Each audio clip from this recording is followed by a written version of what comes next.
आज के इस वीडियो में देखिए श्रृंगार रस किसे कहते हैं, श्रृंगार रस कितने प्रकार का होता है। आज के इस वीडियो में यहाँ प्रश्न हम पढ़ने वाले हैं। तो देखिए श्रृंगार रस किसे कहते हैं। तो श्रृंगार रस में नायिका और नायक के बीच में हमें विरह मीन्स छोड़ना और मिलन मीन्स मिलना। तो दो प्रेमियों के बीच हमें बिछड़ने का और मिलने का भाव देखने को मिलता है, वहां पर श्रृंगार रस होता है। तो दो प्रेमियों के बीच मिलन और बिछड़ने का भाव जहां पर देखने को मिलता है, वहीं पर श्रृंगार रस होता है। तो आइए आप परिभाषा के रूप में किस तरह से लिखेंगे कि जहां नायक और नायिका के विरह मिलन का भाव देखने को मिलता है, वह श्रृंगार रस होता है। आशा है कि आपको श्रृंगार रस अच्छे समझ में आ गया होगा। तरीके से आप परिभाषा बना सकते हैं, ऐसा नहीं कि जैसा कि मैंने लिखा है यहाँ पर आप वैसा का वैसा लिखिए। तो आप केवल एक बार समझ जाएंगे तो आप खुद से बना लेंगे परिभाषा। तो देखिए अब हम देखते हैं यहाँ दो प्रकार का होता है श्रृंगार रस। कितने प्रकार का होता है? दो प्रकार का होता है। नंबर 1 है संयोग श्रृंगार, नंबर 2 है वियोग श्रृंगार। संयोग श्रृंगार रस पे आप यहाँ पर लिख सकते हैं। तो देखिए हम साथ ही साथ संयोग श्रृंगार की परिभाषा और उनका उदाहरण पढ़ेंगे। तो आप पहले संयोग श्रृंगार को समझ लीजिए और वियोग श्रृंगार को भी दोनों में डिफरेंस समझ लीजिए। आप परिभाषा वैसे ही बना लेंगे। देखिए संयोग मीन्स मिलना। तो जब दो प्रेमी आपस में मिलते हैं, वहां पर संयोग श्रृंगार होता है। वियोग मीन्स बिछड़ना। तो जहां पर दो प्रेमी क्या होते हैं? बिछड़ते हैं, वहां पर वियोग श्रृंगार होता है।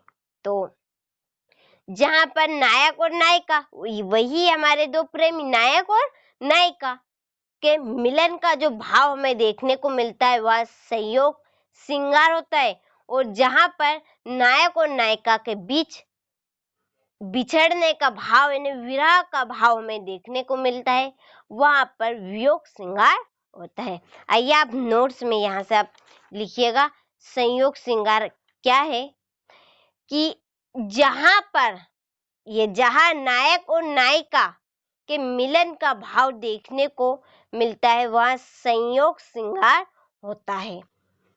यहाँ पर इसकी परिभाषा यहाँ पर बन चुकी है संयोग श्रृंगार की। देखिए इसका उदाहरण आप देखिए कि देखी रूप लोचन ललचाने, हर्षे जन्नु निज निधि पहचाने। देखिए ये उदाहरण आप श्रृंगार रस में भी लिख सकते हैं, क्योंकि ये श्रृंगार रस के ही तो प्रकार है, तो उसमें भी यही उदाहरण चलेंगे। तो आप संयोग श्रृंगार में इसमें से ही एक उदाहरण लिख दीजिएगा यदि पूछा जाए तो। अब देखिए दूसरा कि मेरे तो गिरधर गोपाल दूसरो ना कोई, जाके सिर मोर मुकुट मेरो पति सोई। इसके बाद तीसरा उदाहरण है हमारा कि देखी सिए शोभा सुख पावा, हृदय सराहट बचनु न आया। तो ये तीन उदाहरण आपको जो ठीक लगे आप वह उदाहरण कर सकते हैं, जो आपको पढ़ने में भी सरल लगे। इसके बाद आप इसे आसानी से कर सके याद, उसे अच्छे से कंप्लीट कर लीजिएगा इन्हें।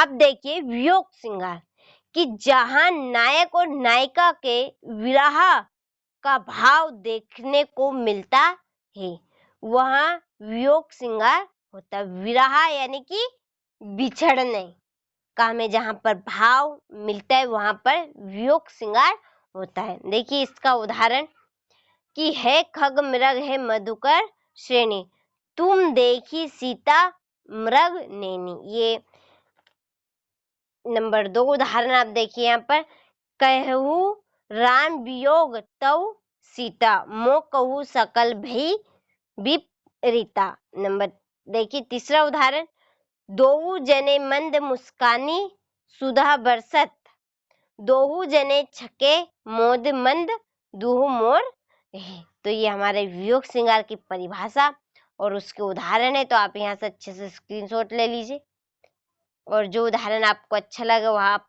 कंप्लीट कर लीजिएगा। देखिए ये संयुक्त श्रृंगार की परिभाषा और उसके उदाहरण यहाँ से आप स्क्रीनशॉट ले लीजिए। देखिए इसके बाद हमारा है श्रृंगार रस किसे कहते हैं, और श्रृंगार रस में आप जो संयोग श्रृंगार पढ़ा हमने और वियोग श्रृंगार पढ़ा, उन्हीं में से एक उदाहरण लिख दीजिएगा, क्योंकि श्रृंगार रस के ही तो प्रकार है, उसी के अंग है। तो आप अच्छे से स्क्रीनशॉट ले लिया होगा आपने, तो अच्छे से इस प्रश्न को कंप्लीट करिएगा, अपनी नोटबुक में नोट करिएगा।